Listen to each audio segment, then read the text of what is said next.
By 8:30 every morning, Jade Mitchell could tell what kind of day Halston House intended to have. On good days, the front doors opened before she reached them. The marble foyer smelled faintly of lemon polish instead of panic, and the trustees' assistants nodded like she was part of the machinery they trusted not to fail. On bad days like this one, the brass handles stayed cold under her palms, while security pretended not to see her standing there with 2 banker boxes full of scholarship files and a laptop bag digging into her shoulder. Savannah in March held its humidity like a secret. By the time she got through the doors, her blouse clung to her back and her phone had already buzzed twice. Once from her landlord, once from her younger brother, Caleb. Caleb. You good for Friday? Bursa says hold clears then. Jade stood beneath a chandelier the size of a sedan and typed back with her thumb. Jade, I've got it. Focus on your exam. She sent it before she could reconsider the lie. At 28, Jade was the scholarship administrator for the Halston Foundation, a title that sounded dignified until you saw the math behind it. One salary that vanished on the first of each month, one rented apartment whose ceiling leaked over the stove, one brother with one final semester of engineering school. Hanging by one grant she had negotiated personally and therefore could lose personally. The foundation liked to call itself a legacy institution. Jade privately called it a controlled burn wrapped in donor stationery. She crossed the foyer and took the back corridor to avoid the portrait hall, where painted Halstons in naval uniforms and silk gowns stared down as if evaluating her wristwatch, her shoes, her bloodline. In the administration office, she stacked the boxes on her desk and woke her computer. 32 new emails populated in less than a minute. 5 were from private school counselors. 3 were from parents who attached words like merit and family friend and unfortunate misunderstanding to applications submitted weeks late. 1 was from the foundation chair. Vivian Halston. My office. 9 o'clock. Bring the Ridgway file. No greeting. No punctuation after her own authority. Jade grabbed the file, smoothed the edge where the paper had started to fray, and walked upstairs. Vivian's office looked less like a workplace than a museum curated for intimidation. Antique map of the Georgia coast. Oil painting of the first Halston cotton mill. Silver-framed photographs of politicians smiling as if they were lucky to be invited. Vivian herself sat at the far end of an 8-foot desk. Her suit the colour of wet slate, a pen aligned exactly parallel to a legal pad. She didn't ask Jade to sit. Miss Mitchell, she said, flipping open the Ridgway file, why has this applicant advanced to final review? Because she meets every eligibility criterion, Jade said. First generation, top percentile, accepted to Mercer with departmental honours. Vivian lifted one finger and Jade stopped speaking the way people stopped for red lights. She has no sponsorship history, no advisory references. Her essay is... Vivian paused as if searching for a diplomatic word and failing from lack of need. Raw. Jade kept her voice neutral. The scholarship was created for students without sponsorship history. Vivian looked up then, pale eyes clear and flat. Do not confuse mission language with governance reality. Donors are not charitable abstractions. They are relationships. Relationships have standards. Jade stood still. There were moments when anger flashed up quick and bright inside her, and she had learned to cup her hand over it until it died down. Would you like me to remove her from final review? Vivian capped her pen and placed it down with tiny, precise control. I would like you to remember your function. You are staff. Staff do not become family. She said it the way someone might explain weather. Not cruel, not kind, simply inevitable. Yes, ma'am, Jade said. When she left the office, she had to walk the length of the corridor before she trusted herself to breathe without shaking. By noon, she had moved 3 applicants down and 2 up, drafted donor notes, answered 6 calls from schools that treated scholarship money like oxygen, and 2 from people who treated it like entitlement, and eaten half a granola bar over the keyboard. At 4:30, when the building began to empty and Halston House shifted into evening mode, event planners whispering, florists trailing damp leaves, caterers rolling in silver racks, Jade took the service stairs down and slipped out the rear door. The greenhouse sat behind the main house, hidden past a stand of overgrown camellias, and a cracked stone path no guest ever saw. Officially, it was part of the historical estate. In practice, no one had budgeted for it in years. One pane had been replaced with plywood. A line of old terracotta pots leaned against the wall like exhausted soldiers. The air inside smelled of wet soil, rust, and the sweet rot of plants trying to survive neglect. It was the only place on the property where Jade did not feel watched. She set her bag down on an overturned crate and rolled up her sleeves. The basil bed had taken a hit from an irrigation glitch last week, and the mint was climbing into everything as mint did when no one respected boundaries. "You're drowning the rosemary again," a voice said from behind a rack of seed trays. She smiled before she turned. "I am rehabilitating it." Ari stepped into view, carrying a coil of hose over one shoulder. Mud streaked one forearm. He wore the same dark work pants and faded foundation maintenance shirt he always wore, sleeves pushed to his elbows. He moved like a man conserving energy by default, economical, balanced, aware of exits. His hands were nicked and calloused. His face gave little away unless you watched long enough. "Rehabilitation implies consent," he said. Jade handed him the hose. "You're impossible." "So I've heard." She had met him 3 months earlier when she came out here to cry privately and found him replacing a cracked drip line with the careful focus of someone disarming a bomb. He hadn't asked what was wrong. He had pointed to a tray of seedlings and said, "Hold these." It was the first useful thing anyone had asked of her all day. Since then, they had built something without naming it. Not romance, not yet, not safe enough for that. But she talked to him. About applicants she couldn't save, about spreadsheets that hid cruelty behind formulas, about Caleb pretending to be fine so she could pretend with him. Ari listened without interruption, and without that sharp little expression people gave when they were calculating what your trouble might cost them. "You look like you got summoned," he said now, tightening a valve with a wrench. "Vivian reminded me I'm decorative adjacent." "Not decorative," Jade said. He glanced at her, expression unreadable. "And yet you came back tomorrow." "Rent is due on the 1st. Morals are due whenever convenient." One corner of his mouth moved. "That bad?" "My brother's hold clears Friday if I transfer the balance by noon. So no, not bad. Excellent. Flourishing, actually." He set the wrench down, straightened, and held her gaze. "You don't have to joke every time you're cornered." Jade looked away first. "You don't have to notice every time." Outside, somewhere near the east lawn, a truck gate clanged and voices carried in clipped event day urgency. The spring patron dinner was tomorrow, and Halston House had entered its annual performance. Wealth as benevolence, hierarchy as tradition, generosity as photo opportunity. Jade should have gone back inside and checked seating charts. Instead, she stayed another 10 minutes while Ari adjusted the pressure regulator, and she repotted a struggling fern.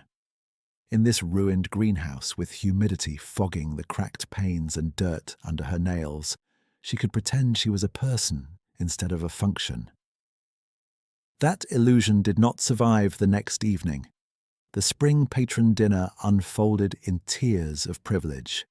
The first tier arrived at 6 in black sedans, and inherited confidence. The second tier arrived at 6:15 in hired cars and careful gowns. The third tier, staff, had been on site since noon and would remain until the last champagne flute was counted and boxed. Jade belonged to the third tier in salary and the second in visibility, which meant she had to look polished enough not to embarrass the institution and invisible enough not to imply ambition. She wore a navy dress she had bought on clearance 2 years ago and mended twice at the seam, pinned her badge inside her clutch, and spent the first hour guiding donors toward the right trustees with the right smiles. At 8:05, a call came over her earpiece from facilities. Irrigation pressure drop at the back conservatory. She slipped through the side corridor and found Ari crouched beside a brass valve manifold, sleeves already wet to the elbow. "Tell me this isn't tonight's disaster," she said. "It's tonight's manageable disaster." He handed her a flashlight. "Hold this." She angled the beam while he loosened a coupling and water sprayed in a sharp arc, splattering both of them. Jade laughed in spite of herself, then laughed harder when he swore under his breath, in a tone too controlled to be truly angry. "You're enjoying this," he said. "Immensely." He looked up at her then, eyes warming in a way that made the noise of the dinner recede for one suspended second. "Miss Mitchell," came Vivian Halston's voice, cool and level from the doorway. "How educational." Jade straightened so quickly she banged her shoulder on a pipe. 2 trustees stood behind Vivian with a donor couple just beyond them, all of them watching with varying degrees of curiosity and disapproval. Ari rose to his feet but said nothing.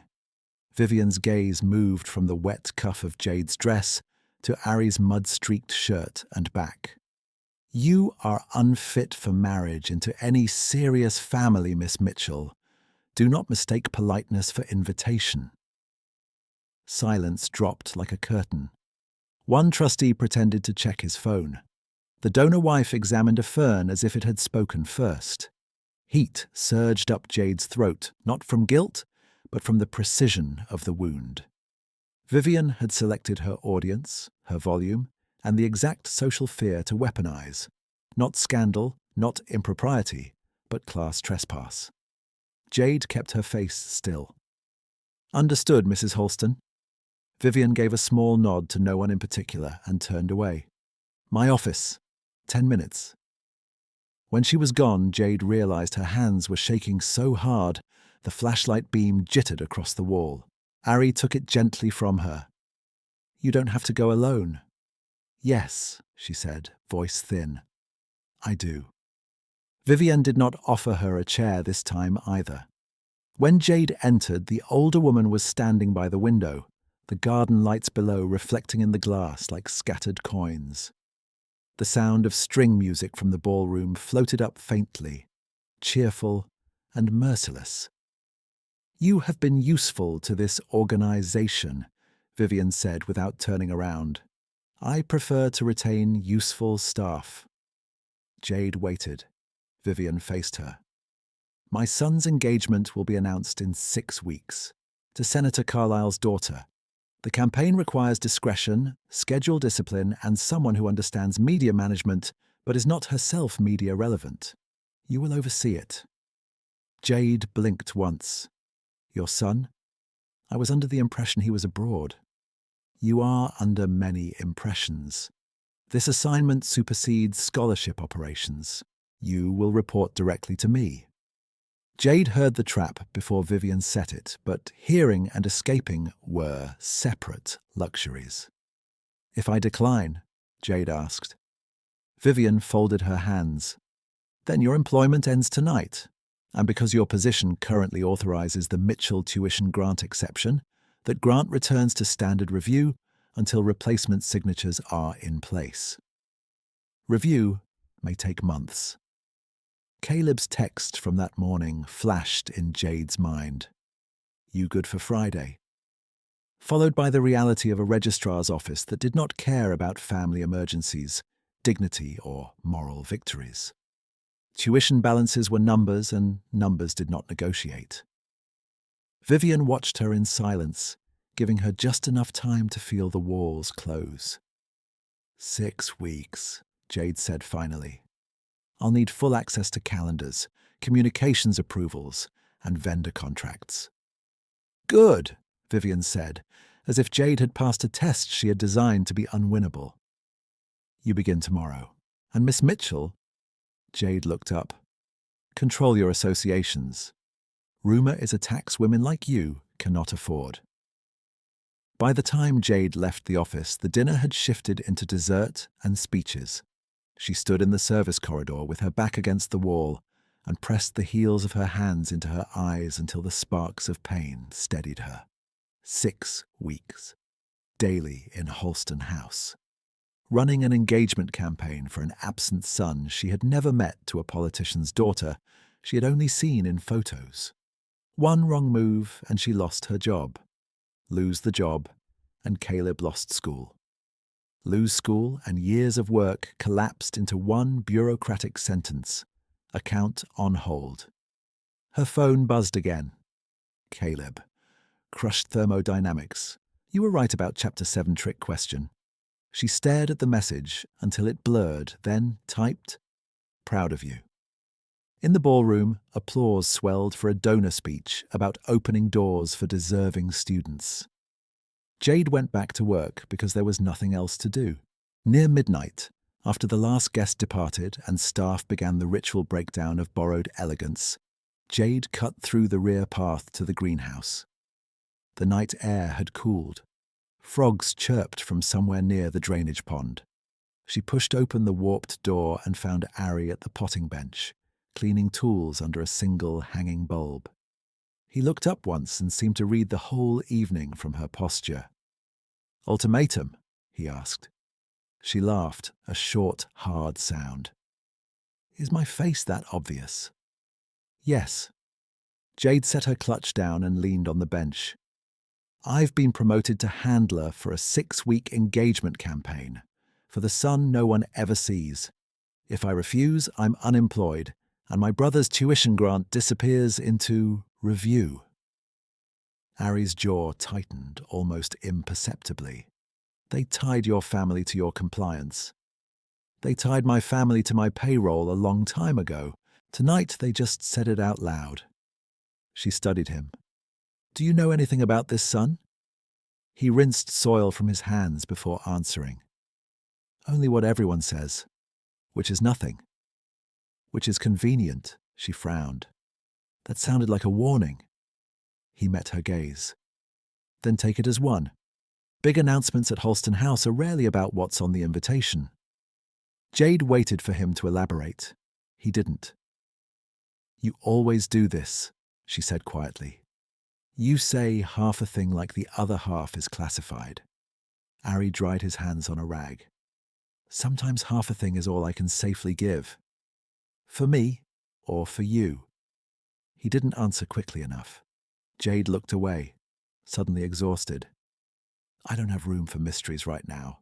I need this job. I need my brother in school. I need 1 week, just one, when no one decides my life in a room I'm not allowed to sit in. The hanging bulb hummed overhead. Outside, a car door slammed in the distance. Ari's voice softened. Then survive the week, one day at a time. Document everything. She glanced back at him. Everything? Schedules, approvals, who signs what and when? His expression was careful again, controlled. People who rely on silence fear records. Jade absorbed that, filing it beside every other strange thing about him. His posture, his guarded language, his habit of noticing security cameras before he noticed flowers. Are you in trouble? She asked. His eyes flicked toward the greenhouse door, then back. Always, but not in the way you mean. Not an answer. Never a full answer. Jade picked up her bag. I should go. Early start. At the door she paused, hand on the warped frame. For what it's worth, I wasn't laughing with you to make some social statement tonight. Ari held her gaze in the dim light. I know. She nodded once and stepped into the night. On the walk to the staff lot, Holston House loomed lit behind her. Every window bright, every column perfect, an empire of polished stone and private leverage. Tomorrow she would report at 7, inherit a campaign designed to control headlines, and smile through meetings where men twice her age discussed young women's futures like line items. She had accepted because she had no financial margin. That was the simple truth. The harder truth was this. Something in the house did not align. An absent son with a choreographed engagement, a chairwoman moving money, and people like chess pieces, a gardener who spoke like strategy manuals and warned her to keep records. Jade unlocked her car, sat behind the wheel, and opened a new note on her phone before turning the key. Date, time, order given, by whom. If they wanted silence, she would start with memory. Date, time, order given, by whom. Jade typed the first line with her thumb, stared at it, and added, 10:57 p.m. Control your associations. Vivian Holston. Witnesses present in conservatory corridor. She saved the note under a bland title, Catering Invoices, then started the engine. At 6:52 the next morning, Holston House looked scrubbed clean of the night before. Flower petals swept, silver polished, reputations reset. Jade took the staff entrance, badged in, and found a black leather folio waiting on her desk with a sticky note in Vivian's narrow script. Campaign office, upstairs East Wing, 7 o'clock. The East Wing had been converted overnight into a command centre. Mood boards pinned to velvet panels, press calendars on glass, a tray of miniature croissants no one on staff would have time to eat. 2 PR consultants from Atlanta stood beside a monitor, cycling through photos of Senator Carlisle's daughter, Genevieve, pearls, charity ribbons, debate podium smiles. A chair at the head of the table remained empty. Vivian entered exactly on time. Miss Mitchell will run operational coordination. You will route all approvals through her and then through me. No direct outreach to my son without my clearance. One consultant blinked. Will Commander Holston be available for pre-interview media coaching? Vivian didn't look at him. My son does not require coaching. The consultant swallowed. Of course. Jade opened the folio. Tabs were color-coded. Press, donors, security, family narrative. The last tab held 3 pages of approved phrases and 11 pages of forbidden topics. No questions about Adrian's absence, no questions about deployment history, no questions regarding trust governance. She kept her face neutral and asked, where do we slot the first joint appearance? Thursday luncheon with the Carlisle Campaign Committee, Vivian said. Then Sunday church photos. We are building familiarity before announcement. And Commander Holston's current location? Jade asked. Vivian's gaze landed on her like a blade laid flat. Need to know remains a meaningful concept, Miss Mitchell. So the groom existed mostly on paper. Jade wrote that down anyway, after the meeting in the note titled Catering Invoices. By 10, she was triaging requests from 3 political handlers, 2 lifestyle editors, and 1 donor who wanted his granddaughter seated near Genevieve for optics. By noon, she had caught the first discrepancy.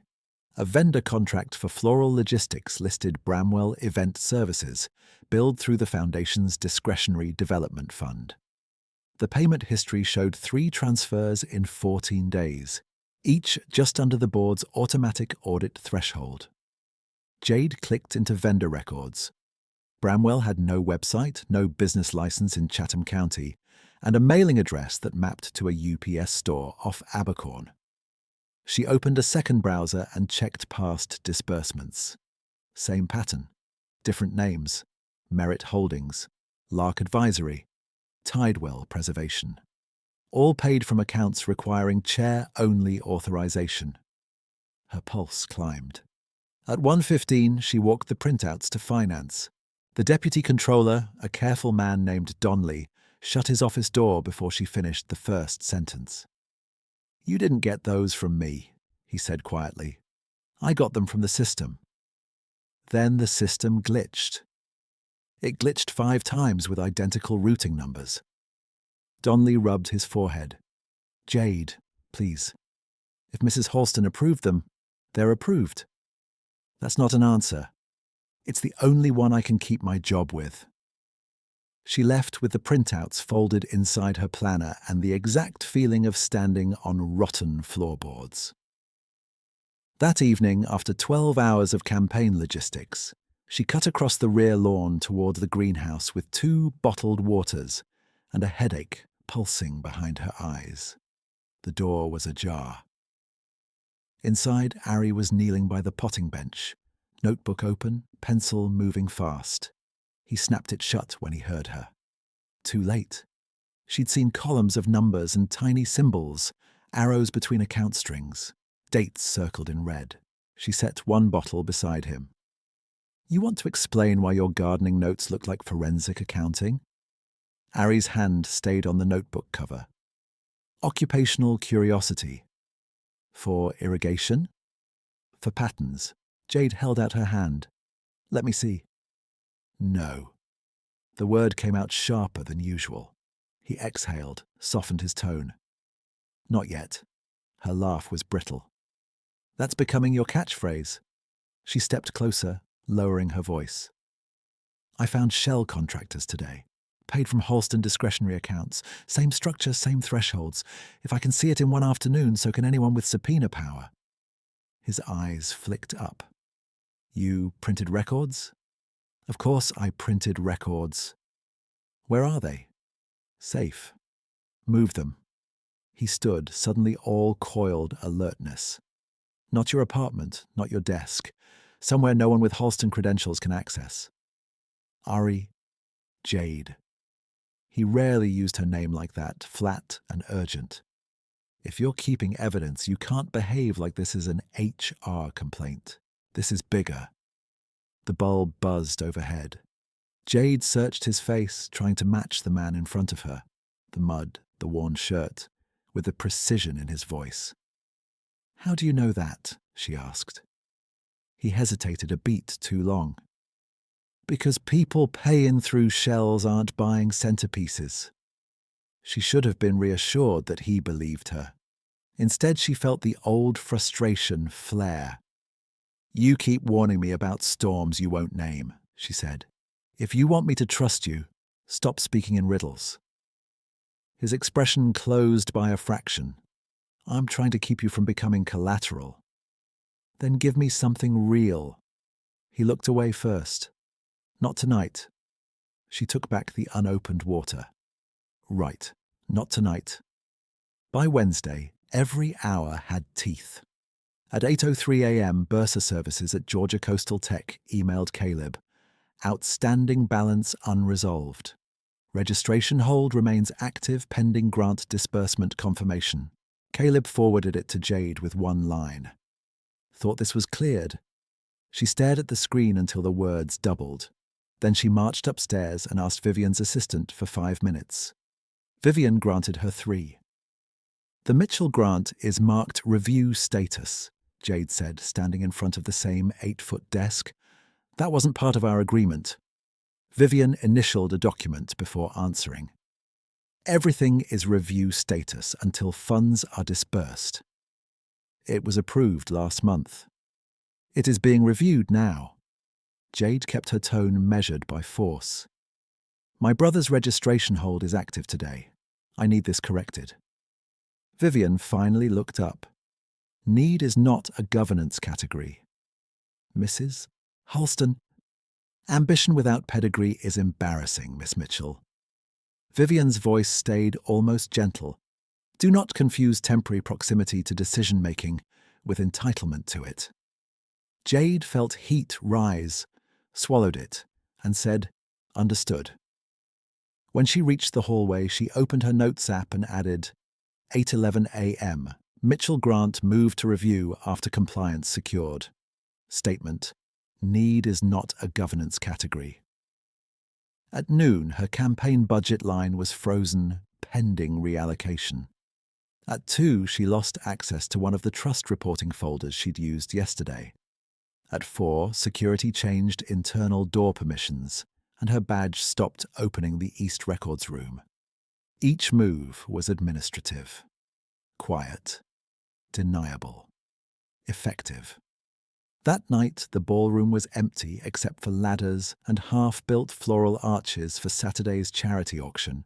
Jade sat cross-legged on the stage edge with a laptop and a stack of seating cards, trying to rebuild a vendor timeline from cached files before IT locked those down too. Ari appeared from the wings carrying extension cords.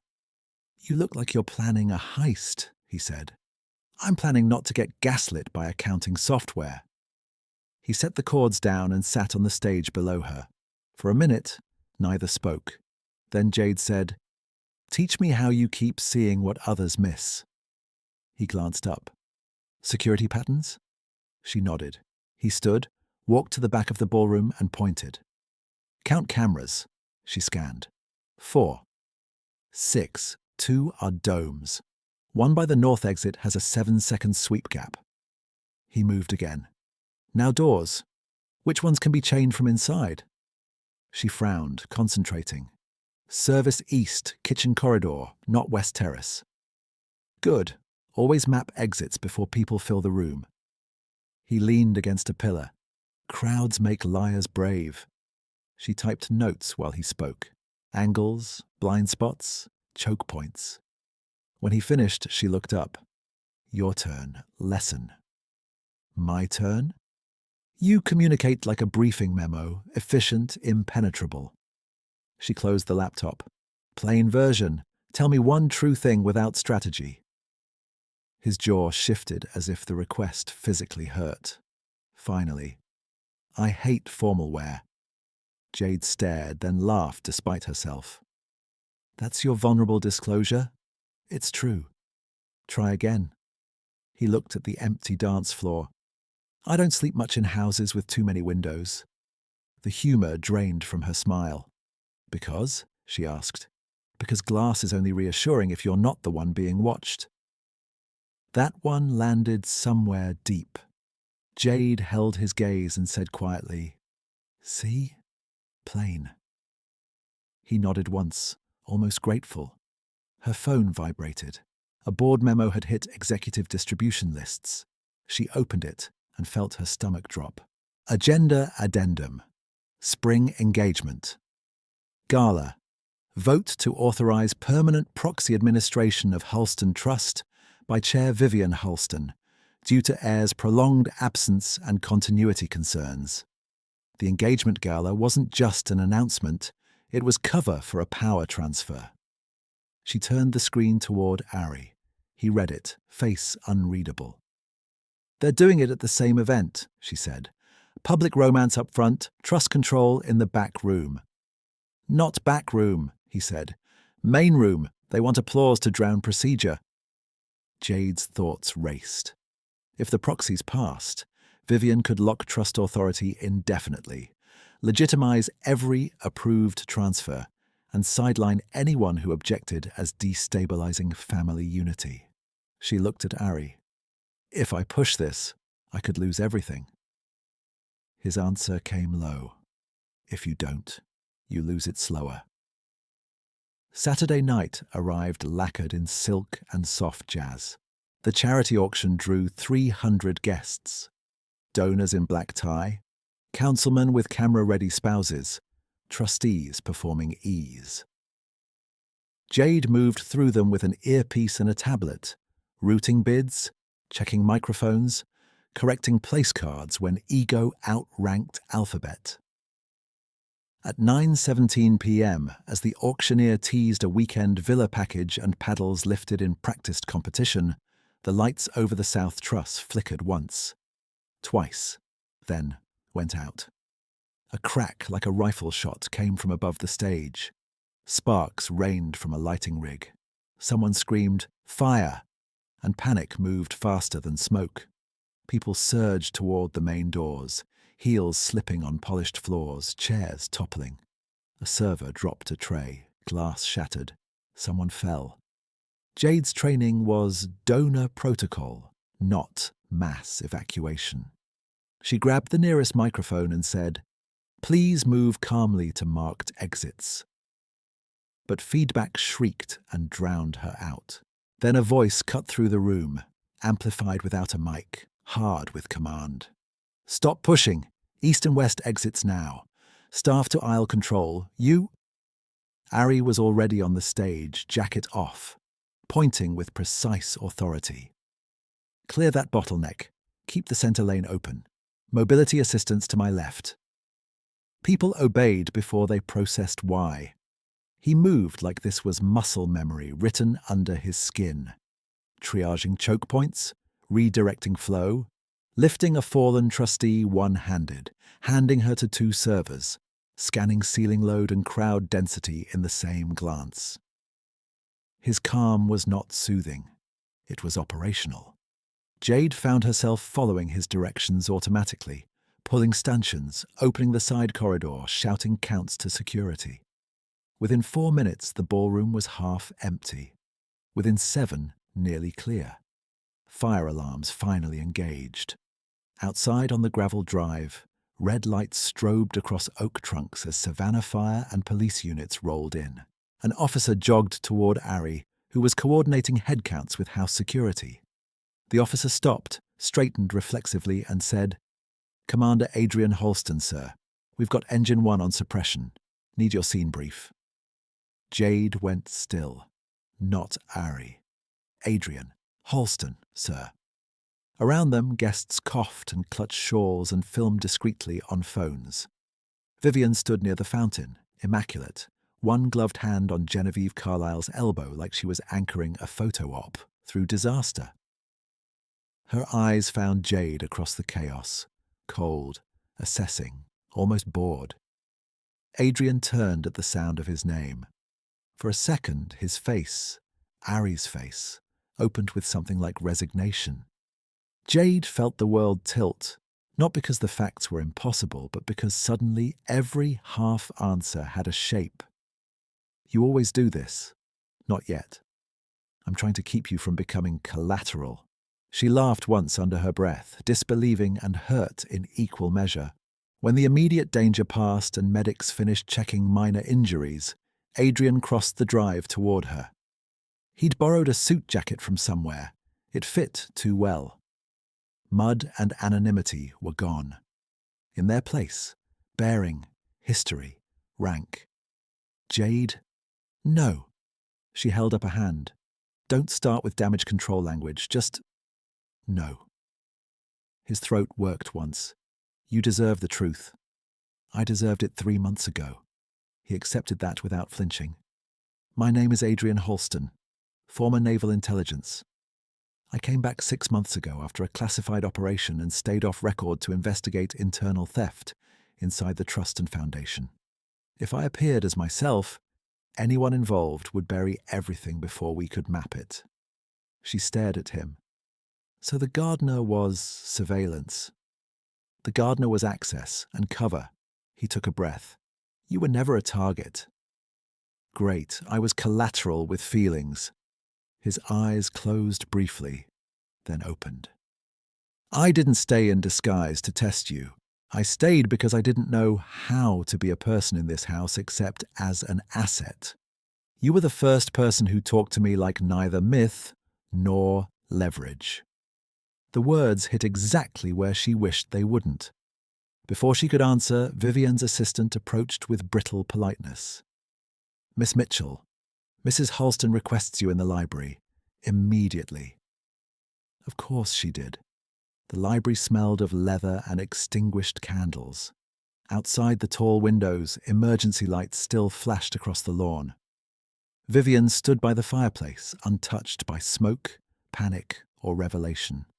On the table lay a folder and a pen. Given tonight's unfortunate disruption, Vivian said, I am offering you a severance package generous beyond your tenure, with mutual non-disclosure. Sign now, and we part professionally. Jade didn't sit. You want me gone before the gala vote? Vivian's expression did not change. I want operational stability. Jade looked at the folder. First page, separation terms. Second, confidentiality clauses broad enough to swallow truth whole. Third, a line about tuition disbursement upon completion. Vivian spoke the final leverage in the same tone she used for weather forecasts. Sign and your brother graduates. Refuse, and he does not. Jade looked from the pen to Vivian and did not touch either. You tied my brother's degree to a non-disclosure agreement, she said, voice low and steady only because anger had gone past, shaking. You hear how that sounds, right? Vivian's expression stayed composed. I hear how governance works when people confuse proximity with permission. I did my job. You exceeded it. Vivian slid the folder a half-inch closer across polished wood. Tonight, you were in active contact with my son under false operational assumptions. You accessed financial lanes outside scholarship administration. You have become a liability vector. The language was clinical, deliberate, designed to make coercion feel procedural. Jade opened the folder. Clause 12 named her specifically. No disclosure, direct or indirect, concerning trust administration, board deliberations, family matters, and affiliated vendor disbursements. Clause 13 attached liquidated damages she would never earn in 10 years. Clause 14 conditioned expedited educational disbursement for Caleb on full execution by midnight. Midnight, less than 2 hours. I want counsel review, Jade said. Vivian gave a tiny shrug. Of course, have counsel contact mine before midnight. You know I can't hire counsel by midnight. Vivian's gaze did not waver. Then I suggest efficiency. Jade closed the folder without signing. And if I refuse? You were already told the consequence. Vivian picked up another document, dismissal by posture alone. Security will collect your foundation devices at exit. Your badge privileges are suspended pending HR review. If you choose not to sign, your brother's grant returns to General Cycle Monday at 9 a.m. General Cycle meant never in time. Jade stayed where she was for one beat longer, letting the reality settle into bone. Vivian had moved past humiliation into containment. Isolate, discredit, starve options. When Jade turned to leave, Vivian added, almost conversationally, do not mistake my son's recent theatrics for protection. Titles make noisy shields. Institutions survive noise. The hallway felt colder than it should have. At the security desk, a supervisor she knew by name avoided eye contact while he held out a receipt envelope. Ms. Mitchell, we need your laptop and access fob. My laptop is foundation property. It has student records. IT will handle transfer. I need copies of scholarship files. Not authorized. He didn't sound cruel. He sounded scared. Jade handed over the laptop. The moment her fingers left the metal case, she felt the floor drop under months of careful documentation. Her notes app, her drafts, cached reports, gone into a system Vivian controlled. Outside, emergency vehicles were mostly gone, leaving only wet pavement and the mineral smell of extinguished smoke. Adrian was waiting near the side drive, tie loosened, jacket open, looking like a man who had run triage and now had no procedure for this part. They took your devices? He asked. Yes. I can get you temporary counsel tonight. With whose money? Mine. She gave him a sharp look. You don't get to buy your way into absolution. His jaw tightened, but he nodded. Fair. Her phone buzzed. Caleb. She answered on the second ring. Hey. Jade, Berza emailed again, Caleb said, trying and failing to sound calm. It says sponsor status unresolved and my housing account's now flagged too. RA says if it isn't fixed by Monday, I lose room access. Did something happen? Jade looked at the dark lawn, at Halston House glowing behind it like nothing had burned. There's a delay. I'm handling it. That's not a handling voice. She closed her eyes. Just keep receipts, every email, every timestamp. Don't sign anything from aid services tonight, okay?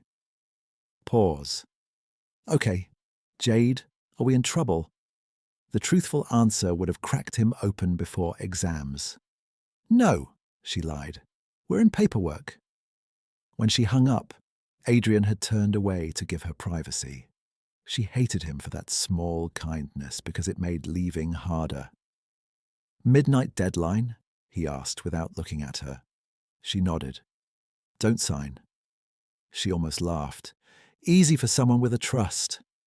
His eyes came back to hers, and this time there was no defense in them. I know exactly what she's doing. She did it to my father's staff, to board counsel who asked the wrong questions. Administrative suffocation. You sign, she buries you quietly. You don't? She bleeds you publicly. That's a charming menu. It's the only one she serves. Jade clutched the folder until the paper edge cut into her palm. I need documents she can't erase. Where did you move your copies? Why should I tell you now? He took that hit too. Because we don't have enough time for punishment to be strategy. She exhaled hard. Apartment first, then maybe finance backup if Donnelly hasn't panicked himself into retirement. I'll drive. No, she stepped back. You don't get to be my extraction team. Not yet. She turned toward the staff lot and did not look back until she reached her car. He was still standing there, hands at his sides, as if holding still were the only promise she might accept. Her apartment door was closed, deadbolt in place. Welcome mat crooked the way she'd left it. Inside, the living room lamp was off, but the air held a faint chemical lemon smell that wasn't hers. She set the folder down slowly and scanned. Nothing obvious overturned. Couch cushions aligned, bills stacked by the microwave. Too neat. Jade went to the kitchen, pulled the flour tin from the back shelf, and opened it. Empty. No flash drive, no envelope copy of the transfer printouts. Just flour, smoothed flat as if someone had leveled it with a ruler. She checked the bedroom vent where she'd taped 2 additional pages. Gone. Bathroom cabinet behind spare towels. Gone. Not burglary. Retrieval. Her knees hit the side of the bed before she realized she'd sat down. She stared at the open tin in her hands and felt the first clean slice of fear. Vivian had reached into her home without breaking a lock. Her phone rang again. Unknown number. She answered without greeting. A male voice, professional and neutral. Ms. Mitchell, this is Carson Pike, Counsel for Halston Foundation, confirming receipt of separation documents. Please note, preservation notice has been issued regarding unauthorized removal of institutional records. We advise against destruction of materials. Jade's laugh came out hollow. You mean the materials you already stole? Ma'am? Nothing. Keep talking. Failure to execute agreement by midnight will trigger referral for potential civil action and notification to associated educational disbursement partners. Translation: sign or we ruin your name and your brother's semester. She ended the call and immediately dialed Donnelly in finance. Voicemail. She dialed again. Voicemail. A text arrived from his number 30 seconds later. Please do not contact me. I never discussed any vendor records with you. Jade stared at it, chest tightening. Witness gone. Another call. Caleb this time, voice frayed. Campus portal says my foundation award is rescinded pending sponsor misconduct review. What does that even mean? Jade stood and pressed a hand to the wall. It means they're trying to pressure me. Pressure you to do what? She couldn't give him the full shape of this without dragging him into it deeper, To sign something I'm not signing tonight. Silence then. If this is about me, sign it. Her throat burned. No. Jade, no. Listen to me. She forced each word slow. You do not carry this. You did the work. You earned your seat. I will fix the funding. I promise. He made a sound halfway between anger and fear. You can't promise that. I know. The admission broke on the way out. But I'm still promising. When the line went dead, she stayed against the wall, eyes shut, breathing like she'd run stairs. Her plan, records, timestamps, quiet escalation, had depended on keeping one step ahead of systems. Vivian had just taken 3: legal framing, evidence extraction, grant attack. Jade had nothing admissible in hand, no friendly witness, and a midnight guillotine. For the first time, she let herself think, I might lose.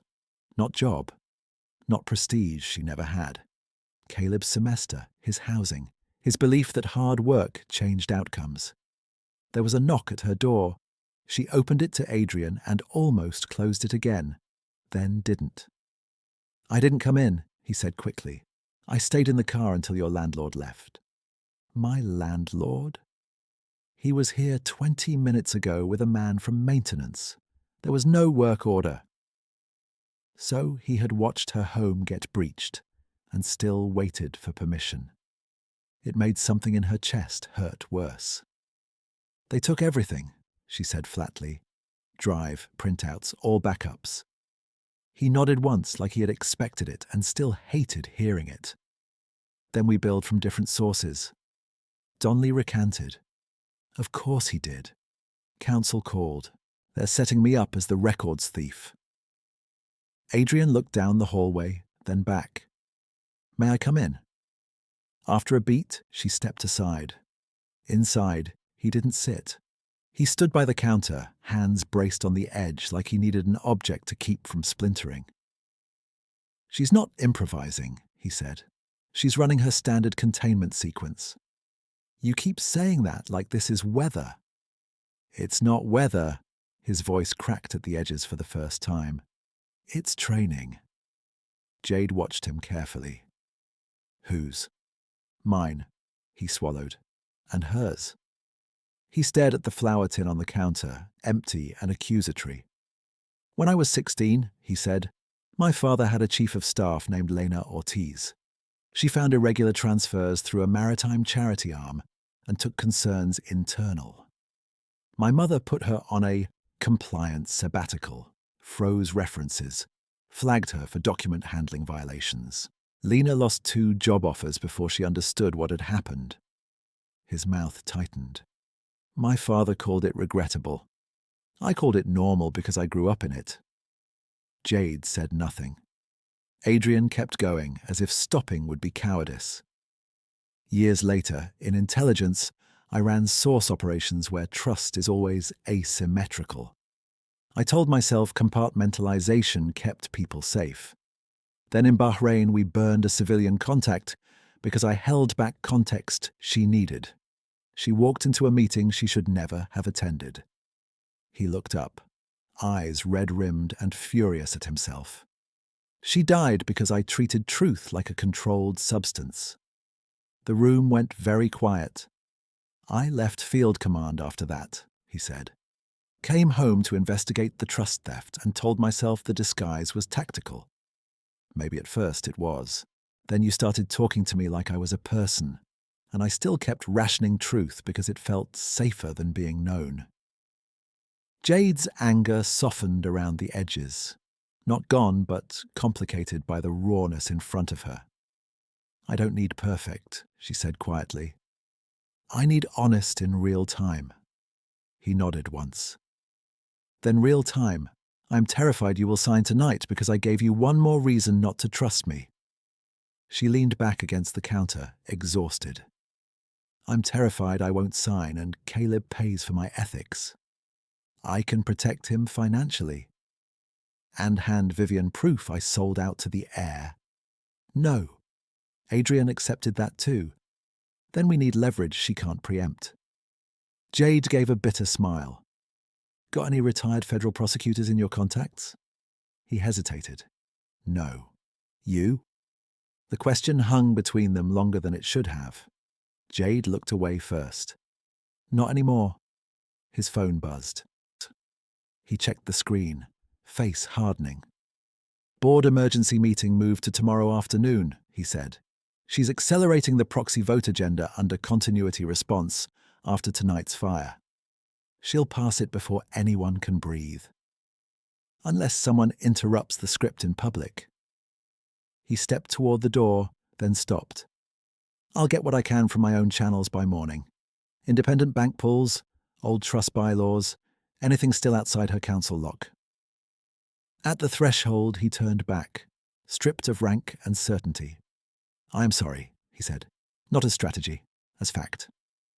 When he left, the apartment felt suddenly too small for fear. 11:38 p.m. The NDA folder sat open on Jade's kitchen table beside a blank legal pad. At 11:41, an email arrived from Holston Council with subject line, Final reminder, execution deadline 12 a.m. At 11:47, another arrived from Georgia Coastal Tech Financial Services. Notice of pending administrative withdrawal, housing/registration. Effective Monday, 9 a.m. Absent payment confirmation.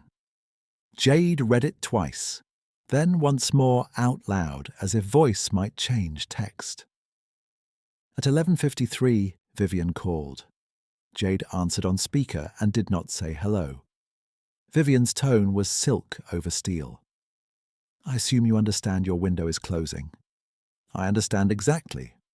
Then choose adulthood over drama. Sign, send, sleep. Jade looked at the signature line. Her hand did not move. You once told me staff do not become family, she said. Tonight, you made sure my family feels it. A pause. Then, your upbringing did not prepare you for rooms where consequences are real. The old contempt, polished and precise. Jade ended the call. 11:59. She picked up the pen, set it down. At 12:02 a.m., she emailed nothing. At 12:04, her phone chimed with a new message from Holston Council. As agreement was not executed, Foundation will proceed accordingly. You are prohibited from entering Holston property pending investigation. By 8:10 the next morning, proceed accordingly had acquired teeth. Two uniformed officers stood with Foundation security at the side gate when Jade arrived to retrieve personal items from her desk. One handed her an envelope. Formal notice of trespass restriction. Temporary, signed by Foundation Council. Attached, allegation she had improperly accessed and removed confidential financial records. No arrest, just a paper wall. From behind the gate, staff watched and quickly looked away. Her phone rang. Caleb. They deactivated my meal plan this morning, he said, voice shaking now with anger he could no longer hide. Do I come home? Tell me now if I come home. Jade gripped the envelope so hard it creased. No, stay on campus. Go to class. Go to, I'm fixing this today. How? She looked through iron bars at Holston House, bright in morning sun, and had no answer she trusted. Jade? I'm working on it. She hung up before he could hear the break in her voice. An SUV pulled up hard at the curb. Adrian got out, tie undone. No entourage. They filed trespass before HR process, he said, taking in the officers, the envelope, her face. She wants you visibly outside the institution before the gala. She's succeeding. Not yet. He held out his phone. I got partial bank confirmations from an external compliance contact. 3 shell entities route to one debt service account tied to a private Holston holding company. It's enough to raise board alarm, not enough to force a vote block without witness support. Donley's gone silent. I know. He lowered his voice. There's one more path. Independent corroboration from someone the board won't dismiss as me or as disgruntled staff. Someone with standing and anti-corruption credibility. Jade laughed once, mirthless. Sure, let me just call the former Chief Justice out of storage. Adrian stared at her. Can you? The question landed like a struck bell. For a moment she said nothing. The officers shifted nearby. Cars passed. Somewhere across town, her brother sat in class without a meal plan because she had chosen not to sign. Finally, she reached into her bag, pulled out her phone, and scrolled to a contact she hadn't touched in 19 months. Eleanor Mitchell. Her thumb hovered above call. If I do this, Jade said, eyes on the name, there is no going back to small consequences. Adrian's voice was quiet. There wasn't after last night. She pressed call. 1 ring, 2. On the third, a clear, older voice answered, sharp as a gavel. Jade, what happened? Jade, what happened? Eleanor Mitchell's voice came through clear, unsentimental, and instantly steadier than Jade deserved. Jade leaned against the iron gate, officers 10 feet away pretending not to listen. I need legal help, fast, and I need you to hear this before you decide whether to hang up. I'm not hanging up, Eleanor said. Speak. So Jade did. Not elegantly, not chronologically at first. She gave the core facts. Coerced assignment, grant retaliation, shell vendors, trespass notice, the midnight NDA, Caleb's funding cut. Then she forced herself back and gave the sequence exactly as Eleanor had trained her to as a teenager after a hit-and-run witness statement. Time, act, witness, document. When she finished, there was a pause long enough for Jade to hear traffic on Eleanor's end. Do you have anything physical? Eleanor asked. Not from my laptop, they seized it. Apartment backups are gone. Digital copies? Some screenshots on my phone. External bank confirmations from Adrian. Adrian Holston. Yes. Another pause. Are you with him now? Jade looked over. Adrian stood by the SUV, watchful, giving her space. Yes. Good. Put me on speaker. Jade did. Eleanor's tone sharpened. Commander Holston, this is Chief Justice Mitchell, retired. If your mother's counsel has already initiated preservation framing, we are behind. I need every non-foundation source you can lawfully provide in 1 hour. Routing confirmations, trust bylaw copies, chain of custody notes. You'll have it, Adrian said. No title games. No surprise in his voice now, only focus. And Jade, Eleanor continued, listen carefully. You do not win this by yelling scandal in a parking lot. You win by making silence more dangerous than disclosure. Can you do that? Jade swallowed. Yes. Then meet me at my office. 40 minutes. Bring your timeline and your spine. The call ended. Adrian exhaled once. Your grandmother sounds terrifying. Jade almost smiled despite herself. She raised me. Terrifying was the point. Eleanor's office sat above an old law library near Chippewa Square, all dark wood and disciplined quiet. She looked exactly as Jade remembered, silver hair cut blunt at the jaw, navy suit, reading glasses low on her nose, no wasted movement. She did not hug Jade. She cupped Jade's face once, brief and fierce, then said, "Sit." By noon, the room had become a war table. Jade's handwritten timeline, screenshots with metadata. Adrian's external compliance pulls linking 3 shell vendors to 1 debt service account under a private holding company. Trust bylaws with sections highlighted in yellow. Fiduciary breach review. Emergency suspension of proxy authority. Special board procedures. At 1:20 p.m., Eleanor called Donnelly from Jade's phone. He didn't answer. At 1:23, she called again and left 1 voicemail. This is Eleanor Mitchell. You may remember my opinions on fiduciary duty. If you have information and stay silent, you become part of the theft structure. I can secure counsel. I cannot secure your conscience. Call me back in 10. At 1:31, Donnelly called. By 2:05, he was in Eleanor's office, sweating through his collar, eyes darting as if Vivian might emerge from the bookshelves. Jade did not plead. She opened her notebook, placed it in front of him, and read the entries out loud with timestamps. When she got to the line, "Need is not a governance category," Donnelly flinched. "I can't lose my pension," he whispered. Jade met his eyes. "My brother lost his meal plan this morning. We are all already paying." Eleanor slid a legal pad toward him. "Sworn affidavit, limited scope. You attest only to what you personally processed.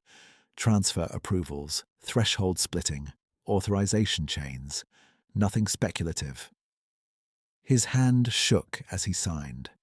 At 4:12, Eleanor sent the full packet to 3 places: the Foundation Board's independent directors, outside audit counsel, and the Federal Public Corruption intake line with receipt confirmation. At 4:17, she turned to Jade.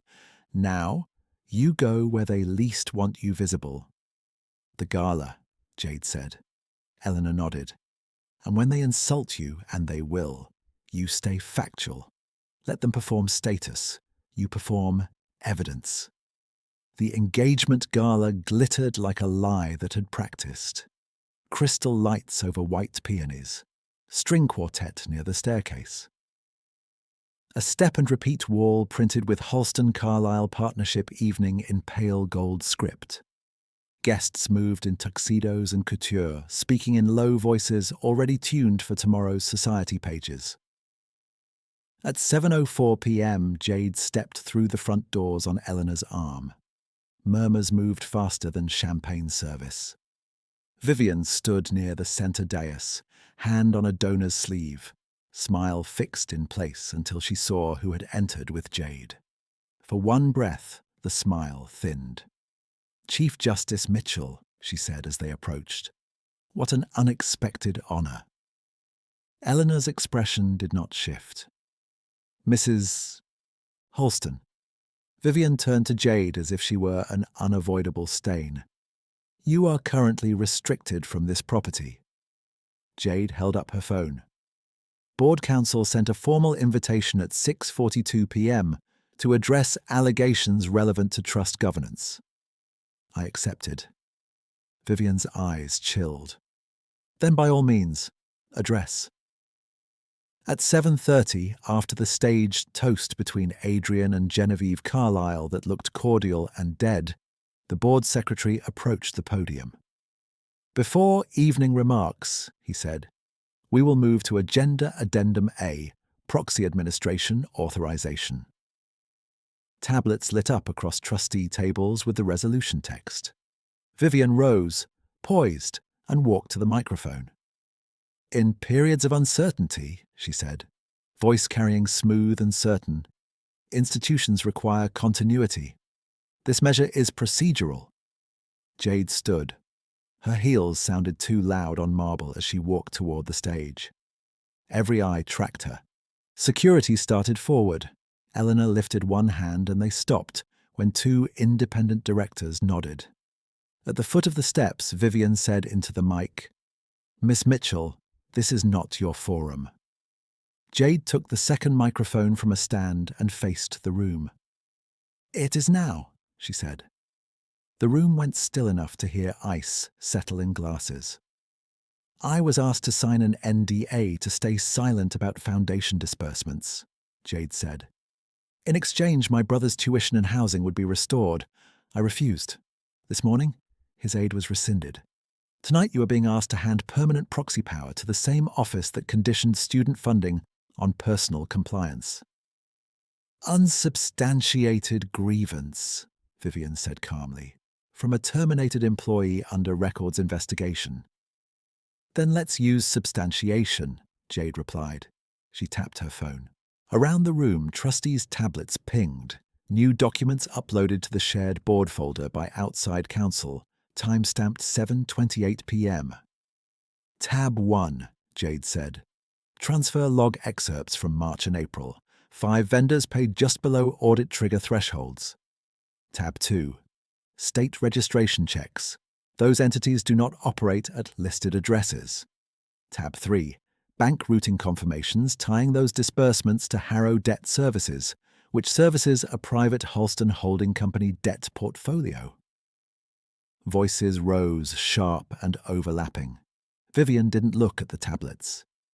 Data theft dressed as civic virtue. Mrs. Mitchell, surely you see the impropriety.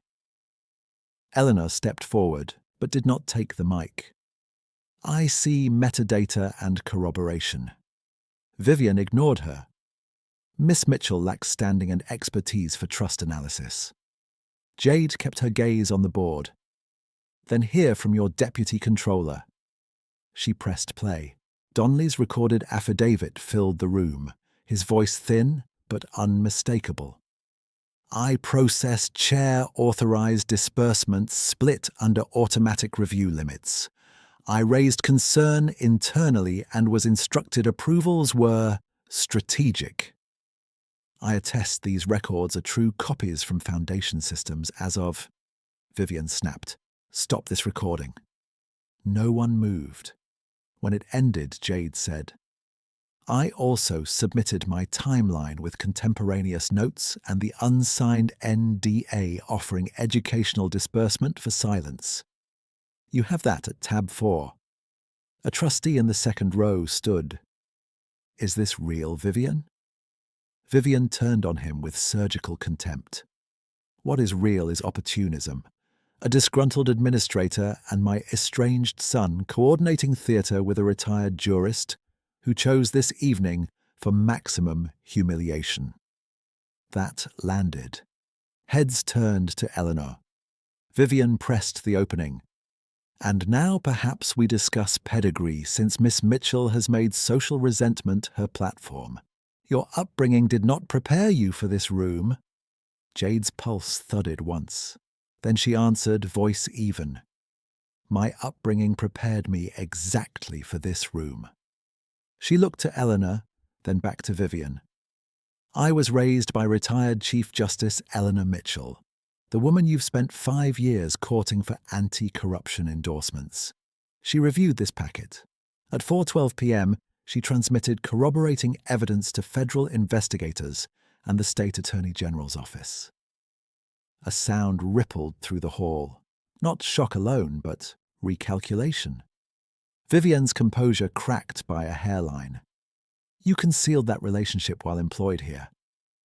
I withheld family leverage because I wanted to stand on my work, Jade said. You called that lack of pedigree. I call it ethics. At the back, Adrian stood and finally stepped into full view of the room, not as Rumour, not as Gardner. I am Commander Adrian Holston, he said, voice carrying without strain. Majority heir under the trust. Under Article 9, Section 3, credible allegations of fiduciary breach trigger immediate suspension of discretionary proxy authority pending independent review. Effective now, all proxies granted to Chair Vivian Holston are revoked. Vivian swung toward him. You have no authority to make unilateral declarations from a position you abandoned. Then we'll vote, Adrian said. They did not vote quickly. For 43 minutes, the room became exactly what Vivian had always controlled. Procedure as weapon. She demanded a recess to review authenticity. Jade had anticipated it. She handed the board secretary printed hash verifications and receipt confirmations from outside counsel and federal intake. Vivian moved to table the matter until after reputational impact analysis. Jade requested immediate conflict protocol under bylaws and cited the section number from memory. An independent director seconded. Vivian questioned Donnelly's affidavit as coerced. Jade produced his counsel appearance notice filed at 6:10 p.m. with independent representation. Vivian pivoted to Caleb's funding file, implying irregular sponsorship intervention by Jade. Jade handed over the original grant committee scoring sheets showing unanimous academic recommendation before Vivian's override. Each time Vivian adapted, Jade answered with document, timestamp, process. Not louder, clearer. By 8:26, donors were no longer pretending this was a minor dispute. Some slipped out. Others stayed frozen, sensing history and wanting proximity to whichever side survived. Genevieve Carlyle quietly left through the side corridor with her father without speaking to the press wall. The engagement theatre collapsed without announcement. At 8:39, Vivian made her last play. She stepped back to the centre microphone and addressed the trustees as if Jade were already absent. "If you remove me tonight," she said, "you trigger donor flight, litigation, and regulatory spectacle. Endowments will freeze. Students suffer. You know this. You know what instability costs." She let the sentence hang, then added, "Eyes on Jade. Some people enjoy the moral vanity of breaking institutions they cannot build." Jade felt the insult hit and pass. She thought of Caleb's voice that morning, of applicants moved down for lacking sponsorship history, of every polished speech about deserving students delivered under stolen funds. She stepped to the mic one final time. "You taught me administration can be a form of violence," she said. "Quiet, deniable, efficient. Tonight you're asking them to protect stability. But stability for whom? Not for students whose grants became leverage, not for staff whose paychecks bought silence, not for a foundation using charity to service private debt." She looked around the room, meeting faces one by one. "You don't have to trust me. Trust your own liability exposure. Trust your fiduciary oath. Trust the documents already in federal custody. Vote for review, because if you don't, you're not bystanders, you're participants." No applause, just breathing. The board secretary called the roll. One by one, names answered. "Remove pending investigation." Yes. Yes. "Abstain." Yes. When the tally ended, the secretary's voice shook slightly. "Motion passes. Chair Vivian Halston is suspended effective immediately. Interim governance transfers to Emergency Committee pending external forensic audit." For the first time in Jade's memory, Vivian looked old. Not collapsed, not theatrical. Just suddenly outside the machinery she had built. She turned to Jade, speaking low enough that only those nearest heard. "You think this is victory," she said. "It is administration. You will learn what survives."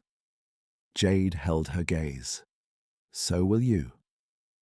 Vivian set down her board folder with meticulous care, then walked off the stage and out through a side door without looking back. The ballroom did not erupt. It unraveled. Phones came out. Council huddled. Trustees spoke in clipped legal phrases. Staff stood along walls, stunned and alert at once. The quartet, uncertain, packed instruments in silence. Jade walked off stage on legs that felt borrowed. Eleanor met her near the service corridor. "You did not grandstand," she said. "You argued. Good." Jade let out a laugh that turned into a shaky breath. "I might throw up." "Do it in a private sink." Eleanor squeezed her shoulder. "Then call your brother." Caleb answered on first ring. "Please tell me you're not in jail." "Not in jail," Jade said, laughing properly now through tears she hadn't authorized. "Listen, the board suspended Vivian. They've reinstated pending disbursements effective tonight. Your portal should update by morning." He went quiet, then small. "You did that?" "We did," she corrected. "You for not quitting. Me for being stubborn."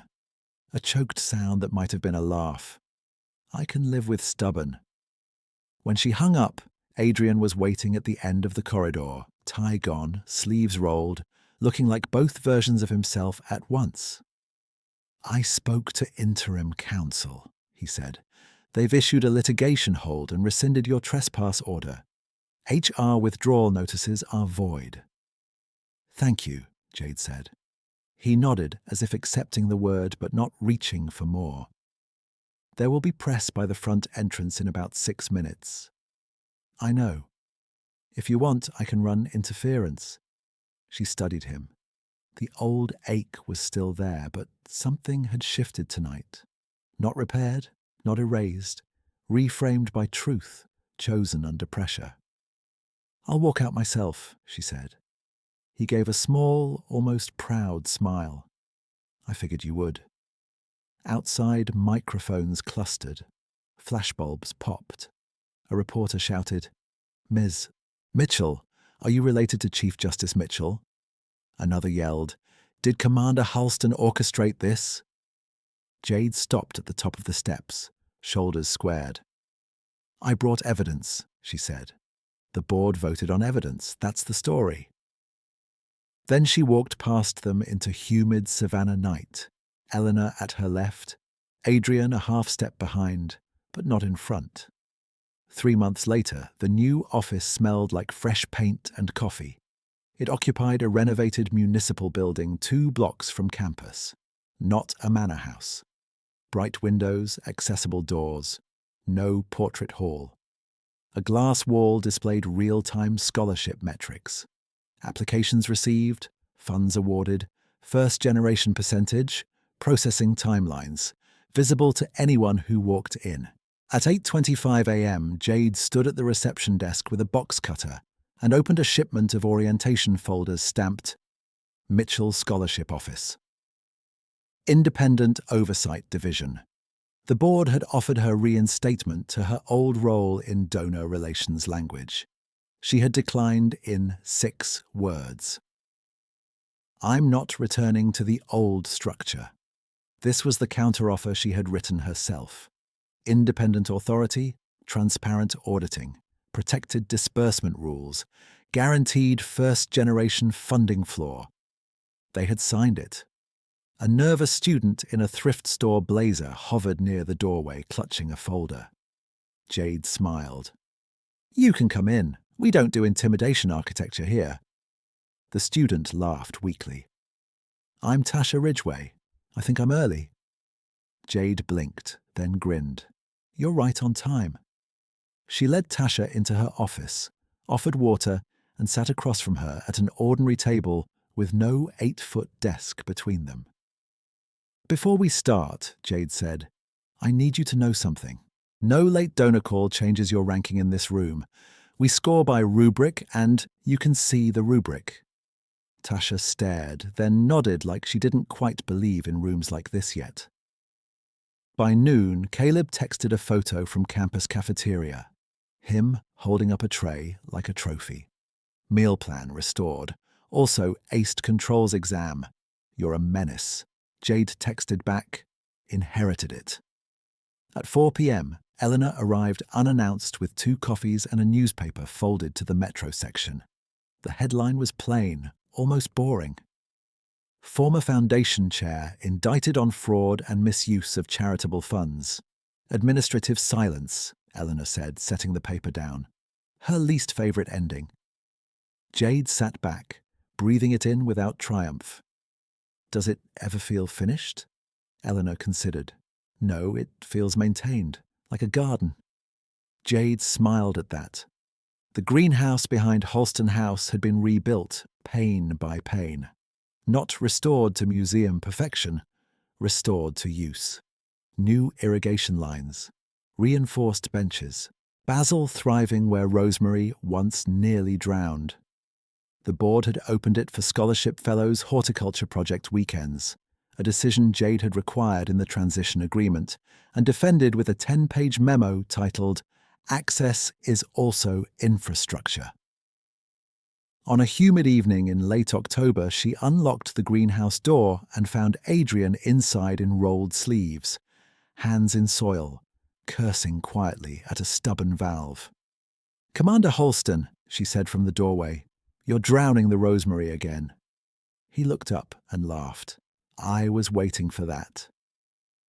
The months since the gala had not been cinematic. They had been deliberate. Coffee after audit meetings, hard conversations where he answered first, and strategically, never. One argument in a parking deck where Jade said, "If you go silent for 3 days, I assume retreat, not mystery," And he replied, "Then I won't go silent." He hadn't. Now he crossed to her, wiping his hands on a rag. How was orientation day? 3 panic attacks, 1 printer mutiny, and 12 students who no longer think money is a secret test. So, good. He touched her wrist, a question more than a claim. She turned her hand and linked fingers. "I read your policy on donor firewall protections," he said. "It's ruthless." "Thank you." "I mean that as love." She stilled. "As what?" He swallowed, eyes steady on hers. "As love. I'm done rationing words." The greenhouse hummed with evening insects and the soft drip of the new system. Jade waited, heart climbing. Adrian took a breath like a man stepping off a ledge on purpose. "I love you," he said. "Not because you saved me from my family. You didn't. You confronted me, and then you gave me a chance to become honest in real time. I love your mind, your stubborn ethics, your laugh when systems fail and you rebuild them anyway. I love that you walk into rooms built to exclude you and redesign the furniture." Jade laughed once, teary. "That's a very specific romance speech." "I had notes." He reached into his pocket, pulled out a small box, then looked almost annoyed at himself. "No, that sounds tactical. I had fear and practice and fear again." He opened the box. The ring was simple. Old gold, small emerald, no performance. "This belonged to my grandmother before the trust had a logo," he said. "If you say no, I will still show up for the work and for the truth. If you say yes, I want to build a life with you where neither of us is managed." Jade looked at him for a long second, remembering muddy sleeves, half answers, sirens, microphones, and every deliberate step afterward. "Before I answer," she said, "one condition." His mouth twitched. "Name it." "No disappearing into operational silence, ever." "Agreed." "No using money as apology." "Agreed." "No speaking for me at press events unless I ask." He smiled. Painful, but agreed. She touched his face, thumb at his jaw. "Then yes," she whispered. "I choose you. On purpose." His exhale broke into a laugh, and when he kissed her, it was not rushed, not desperate, simply certain. Outside, someone's phone camera clicked from the path, and a scholarship fellow squealed, "Oh my God, did she say yes?" Jade pulled back, laughing. "Your greenhouse has an audience." Adrian glanced toward the door. "Good. Let them witness transparency." On a bright December morning, Halston House's front doors opened before Jade reached them, not because she was staff, because she was expected. She crossed the foyer with Eleanor on one side and Caleb on the other, in a borrowed tie that sat crooked no matter how many times he fixed it. In the ballroom, the first annual Independent Scholarship Report briefing was underway, live-streamed with public Q and A. At the podium, a screen displayed numbers no one could hide now. Adrian stood near the back. No title announced, no myth curated, just a man who met her eyes and smiled when she took the microphone. "Good morning," Jade said. "For those new here, this office was built on one principle. Access should not depend on proximity to power. Today we'll review funding outcomes, audit findings, and next year's first-generation expansion." She clicked to the next slide. Names, schools, disbursement dates. In the second row sat Tasha Ridgway, now a first-semester engineering student, taking notes like policy mattered, because it did. Afterward, in the courtyard, Caleb hugged Jade hard enough to lift her off the ground. "You did it," he said into her shoulder. She squeezed back. "We did it." Across the lawn, reporters asked Eleanor for comment. She pointed them toward Jade and said, with unmistakable pride, "Ask the architect." That evening, after everyone left and the house quieted, Jade walked to the greenhouse. The glass caught the last orange light of sunset. Inside, basil leaves shone deep green. Rosemary stood upright, stubborn and alive. On the center bench sat a new brass plaque for students who were told to wait outside. Come in. Jade ran her fingers over the engraved words as Adrian came up behind her, warm hand settling at her waist. At 8:30 in the morning, she used to measure a day by whether doors opened. Now she had keys,